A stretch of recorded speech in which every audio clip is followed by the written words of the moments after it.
The sun rose gently over Nerion 5, casting golden light across the sprawling cities and fertile fields. Birds sang in the artificial forests, and the air was sweet with the scent of flowering plants. The humans of Nerion 5 had built their world to perfection. Everywhere you looked, there were smooth towers of glass and steel, hovering transport vehicles, and gardens that stretched as far as the eye could see. Life was safe, comfortable, and predictable. In the central city of Viralia, people moved through the streets with calm smiles, unaware of the universe beyond their planet. Children played in the parks, their laughter mingling with the hum of hovering drones. Merchants sold colorful fruits and mechanical toys, and scientists worked in laboratories creating new gadgets and medicines. The colony had everything it could ever want. Among the citizens, some whispered quietly about the dangers of complacency, but their warnings were mostly ignored. Most believed that nothing could threaten Nerion 5. They had advanced technology, powerful defense systems, and a perfect climate. Why would anything attack them? Meanwhile, far from the city, on the edge of the planet's orbit, a small observation station floated silently in the darkness of space. The station's sensors were far superior to any in the cities below, and it had just detected something strange. "Captain, I'm seeing unusual energy readings," said Dr. Malin, the chief scientist of the station. His voice was calm, but there was an edge of worry in his tone. "They're massive, moving fast, and not like anything we know." Captain Arlen, a veteran of the colony's exploration fleet, frowned at the display. Could it be a natural phenomenon? A passing comet or some kind of solar flare? Dr. Malin shook his head. "No, this energy. It's alive. It has movement and pattern. It's intelligent, Captain. Something is coming, and it's big." Arlen studied the readings for a long moment. Then he leaned back in his chair. "We've never faced anything like this before. Alert the Council. Maybe it's nothing, but we must be ready." Back on the surface, the people of Viralia continued their daily lives, completely unaware of the approaching presence. Gardens bloomed, fountains sparkled in the sunlight, and in the markets a young boy ran past the stalls shouting happily. Life was perfect, and they took it for granted. Hours passed. Then, without warning, strange blips began appearing on every sensor across the planet. The city's communication network buzzed with alerts. Ships in orbit reported unusual movements. The readings were so large that even the most skeptical scientists could not ignore them. "What is it?" asked Lyra, a young engineer working in one of the city's tech labs. She watched the holographic display flicker, with unfamiliar shapes moving through space. "It doesn't look like any ship or craft we've ever seen." Dr. Malin, now on a video call with her, replied, "Lyra, these aren't just ships. I think they're beings, not machines. Living beings." Lyra's eyes widened. "Living beings here? On Nerion 5? "Exactly," said Malin. "And from what I can tell, they are very strong, very fast, and very different from us." Despite the warnings, the colony continued to prepare slowly. Most officials assumed that if anything arrived, their advanced defense systems would handle it. Missiles, energy shields, and automated drones lined the skies, ready to protect the cities. But Dr. Malin and a few others felt a growing unease. Something in the reading suggested that technology alone might not be enough. As the sun set, the skies of Nerion 5 turned gold and crimson. The city lights flickered on, reflecting in the calm waters of the rivers and lakes. People returned home from work expecting a normal evening. Children played in their rooms, families shared dinners, and everyone felt secure. Yet beyond the edge of the planet's orbit, moving silently through space, the mysterious beings approached. Their shapes were massive and armored, their movements precise and deliberate. They had traveled through countless dangers to reach this place, and now they were almost here. For the people of Nerion 5, life would soon change forever, and still, they had no clue who or what was coming. The first hints of movement appeared at dawn. Nerion 5's sky, normally peaceful and golden, now carried strange shadows gliding silently across the horizon. Citizens of Viralia paused, looking up with curiosity. Drones scrambled to scan the skies, but the readings confused every sensor. These were not ordinary ships, they were something else. At the edge of the largest city, Dr. Malin and Captain Arlen watched the live feeds from orbiting satellites. The images were unlike anything they had ever seen. Massive humanoid shapes moved with incredible speed, their thick armor-like skin reflecting the first rays of sunlight. They were tall, powerful, and impossibly coordinated. "They're not attacking. Yet, Mullane muttered, his brow furrowed. But their presence alone, it's overwhelming. Arlen nodded, gripping the edge of the console. They're not machines. They're alive, and strong, too strong. By mid-morning, the beings had descended to the surface. Entire fields of the colony trembled under their weight, though they moved carefully, almost as if they respected the land they walked on. Citizens who dared venture outside froze in disbelief. These were not invaders in the traditional sense. They did not carry weapons, and they did not shout or demand submission. Instead, they simply stood tall, surveying the colony, their presence commanding attention. Children clung to their parents. Guards raised their blasters, uncertain whether to attack or retreat. Dr. Malin's voice crackled over emergency channels. Do not fire. Wait and observe. Try to communicate. We don't know their intentions yet. One of the beings stepped forward. It was massive, easily over 3 meters tall, with skin that seemed almost metallic yet flexible. Its eyes glowed faintly, intelligent and sharp. Every movement it made was careful, deliberate, and perfectly controlled. For a moment, even the most experienced soldiers felt fear, not of violence, but of sheer presence. A team of scientists led by Lyra was called to approach. They carried devices designed to translate alien signals. Lyra's heart pounded as she held the translator in front of the approaching figure. The being stopped a few meters away, tilting its head. A low, vibrating hum resonated through the air. The translator picked up words, though strange and unfamiliar. Observe, adapt, survive. Lyra blinked. It's trying to communicate. She looked at Dr. Malin, who nodded. It seems instructional, not aggressive. But be careful. For the first time, humans realized these visitors were not here to destroy. Instead, there was a purpose behind every gesture. The Deathworlders, humans evolved on planets far harsher than Narion 5, had arrived. Their bodies were honed by danger and hardship, making them stronger, faster, and smarter than ordinary humans. Yet despite their power, they made no move to attack. Instead, they began walking calmly toward the wilderness surrounding the cities. It was as if they wanted the colonists to follow, to learn, not fight. Captain Arlen addressed the gathered officials. They want us to go with them. I don't know what for, but it may be wise to cooperate. Reluctantly, a small group, including Lyra, Dr. Malin, and a handful of soldiers, followed the Deathworlders into the forested outskirts. The air grew dense, the light shifting as massive trees blocked the sun. Birds and small animals scurried away, sensing the new presence.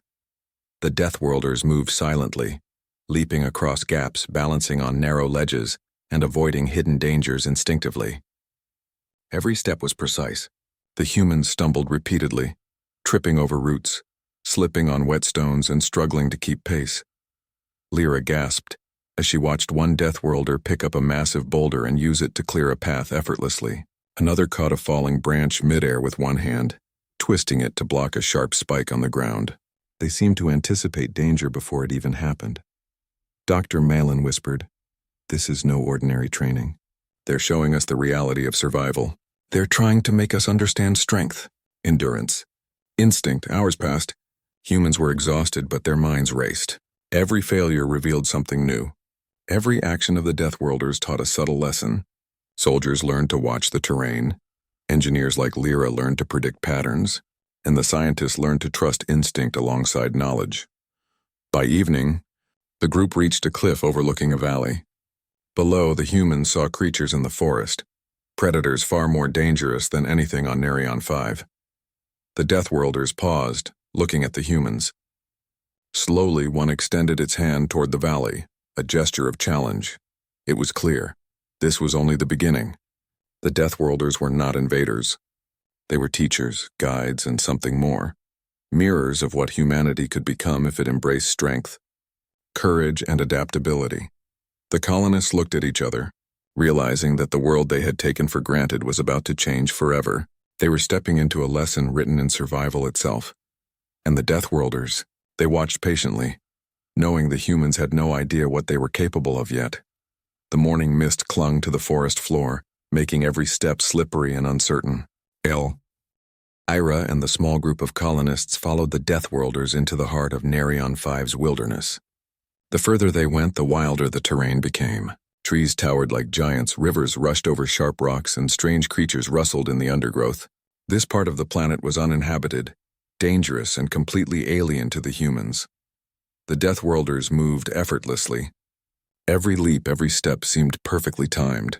They crossed chasms with a single bound, balanced on fallen logs over rushing water, and avoided hidden roots and sharp stones as if the terrain were a simple puzzle. The humans, in contrast, struggled. Soldiers slipped on rocks, engineers tripped over roots, and scientists had to pause constantly to catch their breath. Lyra fell hard on a muddy slope, scraping her hands and knees. She groaned, but a hand reached down to help her up. One of the Deathworlders nodded silently, eyes calm and assessing. There was no judgment, only the expectation to try again. "This is harder than anything we've trained for," whispered Lyra to Dr. Malin, who was helping a soldier untangle from a bush. Malin nodded, wiping mud from his sleeve. "It's meant to be. They are testing us. Not with weapons, but with our own limits. We have to adapt." The group reached a narrow canyon, walls rising sharply on either side. A rushing stream ran through the middle, and slippery stones jutted out like tiny islands.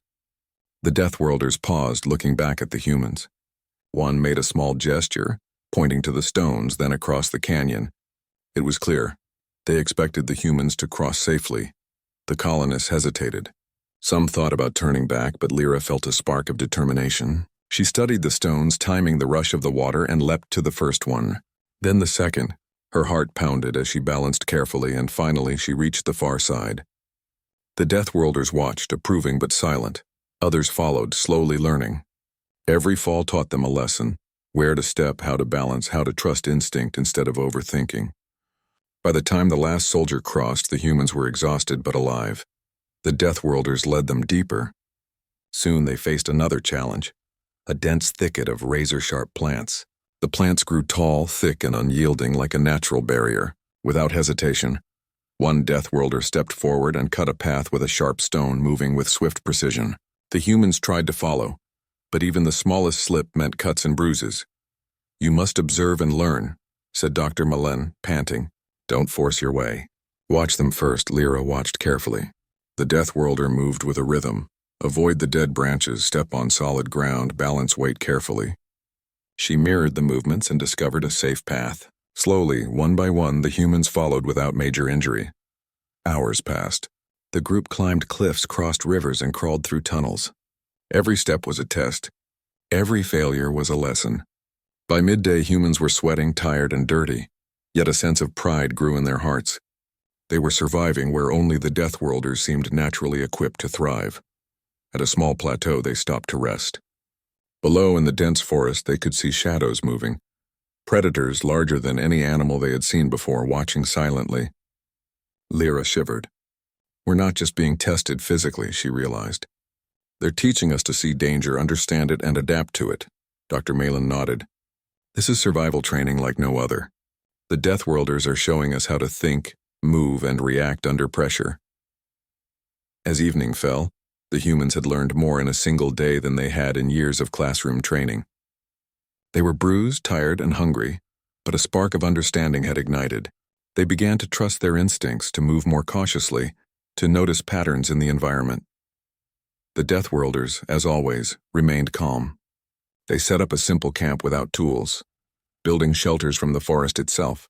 Lyra and the others struggled to mimic them, but soon realized how to use natural materials efficiently. Each challenge was designed to teach, not punish. That night, around a fire built without matches or fuel, the humans reflected on the day.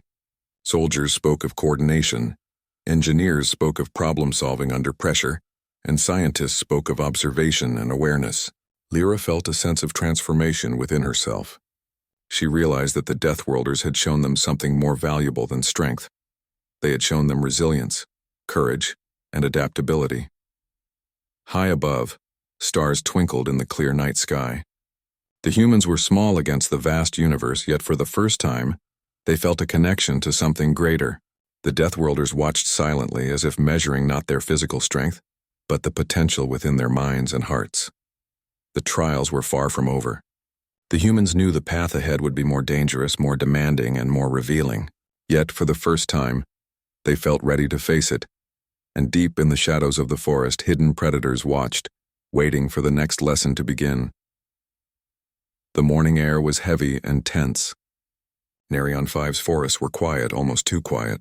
Lyra and the small group of humans had grown stronger and more confident after days of training with the Deathworlders. They could move faster, balance better, and react to danger more quickly than ever before. But none of them was ready for what came next. From the sky, a dark shadow moved at incredible speed.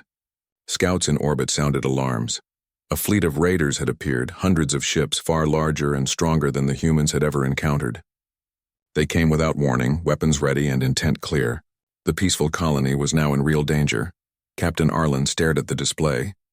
"This is worse than anything we prepared for," he muttered. "Our defenses might not hold." Dr. Malin's hands shook slightly.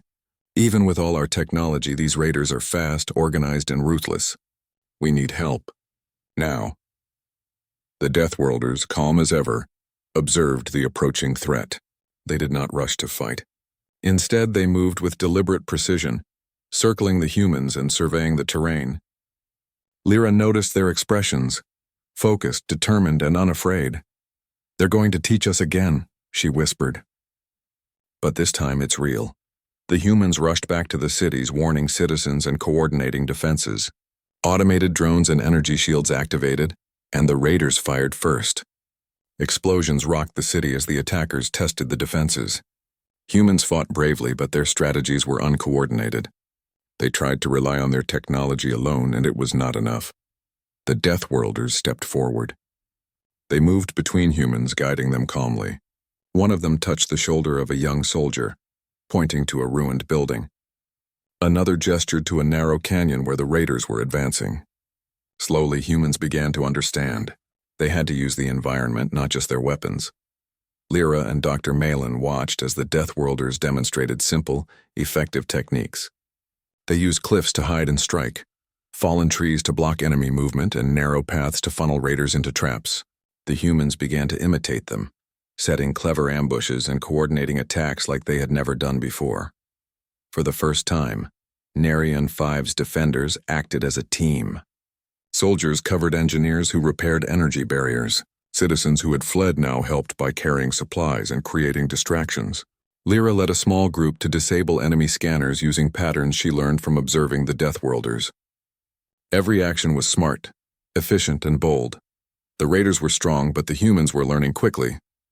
They moved as one, striking from unexpected angles, disappearing into the forests and reappearing where the enemies least expected them. Lyra realized that the Deathworlders had given them more than survival skills. They had given them strategy, courage, and confidence. As the battle continued, humans began to hold their ground. Explosions and blaster fire lit the forests, but the humans adapted. When a raider ship tried to land in an open field, soldiers led it into a trap, causing it to crash harmlessly. When enemy troops advanced through a narrow path, humans blocked them with fallen logs and clever maneuvers. Lyra felt her heart race as she led another small group through the trees. They ducked, leaped, and moved silently, inspired by the Deathworlders' precision. She realized that for the first time, humans were facing danger not as victims but as equals, using their minds and instincts together. By nightfall, the raiders had been pushed back. Many of their ships were damaged or destroyed. Humans were bruised, tired, and shaken, but victorious. The Deathworlders stood silently, watching the humans with calm approval. Captain Arlen approached them. I don't know how to thank you," he said. "Without your guidance, we would have lost everything." One Deathworlder nodded as if saying, "You had the strength inside you all along. You only needed to see it for yourself." Lyra looked around at her fellow humans. Soldiers, engineers, and citizens, all of them had changed. They were no longer the naive, complacent colonists who had once relied solely on technology. They had faced real danger and survived. They had adapted, learned, and grown stronger. As the fires of battle cooled, the humans gathered together. Dr. Mullen spoke quietly. "The Deathworlders have shown us that survival is more than weapons and machines. It is courage, teamwork, and learning to adapt. Today we saw what humanity can truly become." High above, stars twinkled in the clear night sky. The Deathworlders prepared to leave, their task complete. They had tested humans, guided them, and given them the tools to stand against any threat. Narion 5 was no longer just a peaceful colony.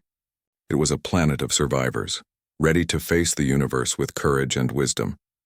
And as the humans looked to the horizon, they understood something powerful. Strength is not given, it is earned.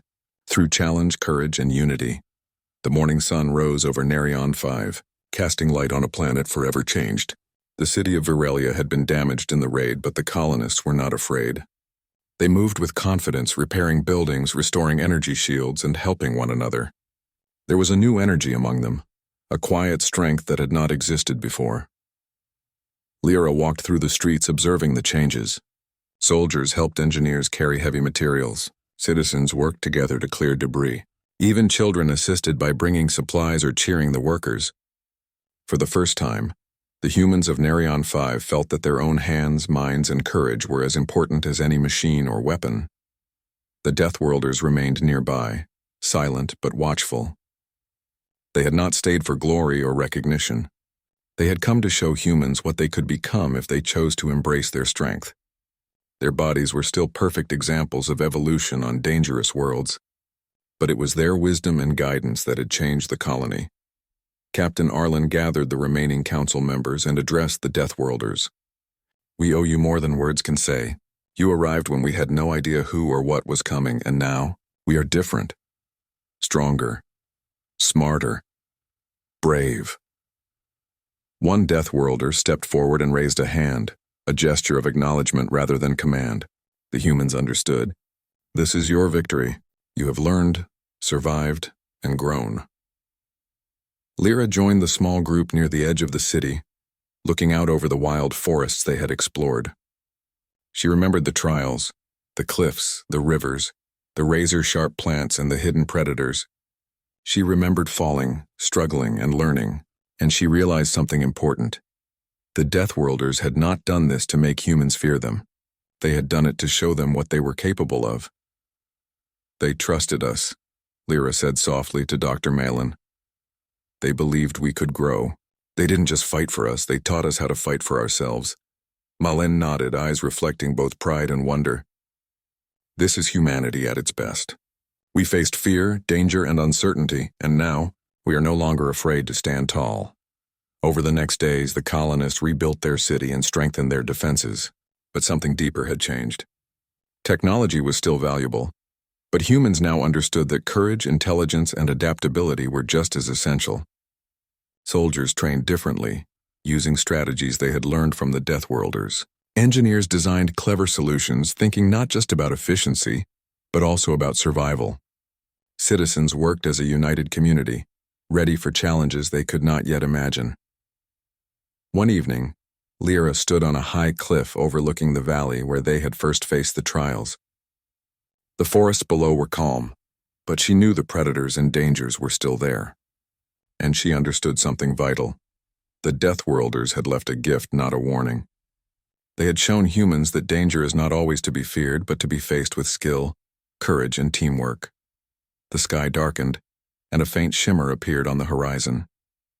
The Deathworlders prepared to depart, their silhouettes towering against the stars. They did not speak, for words were unnecessary. The humans had learned what they needed. As the massive beings moved back into space, Captain Arlen spoke to his team. "We will remember this day, not because of the enemy we faced, but because of ourselves. Today we became the humans we were meant to be." Lyra felt a rush of pride. She thought about the days in the forests, the struggles and failures, the lessons learned from the Deathworlders. Humanity had changed, not because someone had fought for them, but because someone had shown them the power already inside. At night, the stars twinkled brightly, endless and mysterious. For the first time, humans did not feel small under their vast light. They felt capable, prepared, and ready to explore the universe. Narion 5 was no longer just a peaceful colony. It was a planet of courage, skill, and unity, a place that could stand against any challenge. The final lesson was clear. Technology could build cities and weapons, but strength came from within, from adaptability, courage, and teamwork. Humans had been tested, guided, and transformed. And now, standing on the edge of their world, they understood that they were ready for the wider universe. The Deathworlders disappeared into the stars, leaving only their lessons behind. The humans watched in silence, feeling gratitude, pride, and determination. They had faced fear, danger, and uncertainty, and they had stood tall. Lyra smiled as she turned back toward the city. The people of Nerion 5 were no longer naive colonists. They were humans ready to meet the universe, stronger, wiser, and braver than ever before. And somewhere in the distance, the stars seemed to shine a little brighter, as if acknowledging the rise of a new generation of humanity. The journey of survival, courage, and growth had just begun.